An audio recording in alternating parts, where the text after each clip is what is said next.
So let us look at this type of question where you need to convert products to sums. So you're given the question 4 cos theta plus pi by 6 into cos theta minus pi by 6 is equal to 1.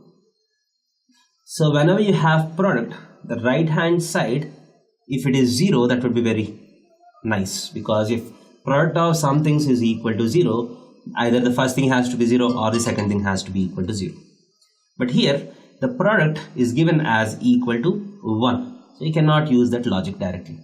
So what I do here is, so 4 is nothing but 2 times 2 cos theta plus pi by 6 into cos of theta minus pi by 6 is equal to 1.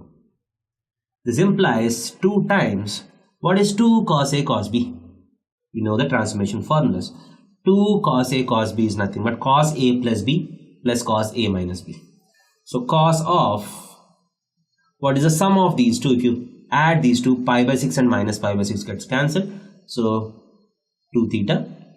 2 cos A cos B is cos A plus B plus cos of A minus B. If you subtract one from the other, theta and theta gets cancelled. Pi by 6 minus of minus pi by 6 is pi by 3 is equal to 1. This implies if you send this 2 onto that side, you get cos 2 theta plus cos pi by 3 is 1 by 2 is equal to 1 by 2. This 1 by 2 and 1 by 2 gets cancelled. This implies cos 2 theta is equal to 0. Cos of 2 theta is equal to 0.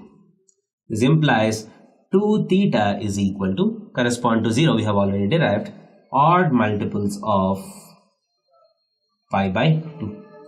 So this implies theta is equal to 2n plus 1 times pi by 4.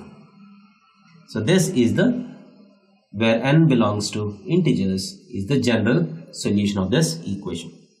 So if you want the principal solutions, you can put n is equal to 0, you get pi by 4. If you put n is equal to 1, you get 3 pi by 4. If you put n is equal to 2, you get 5 pi by 4.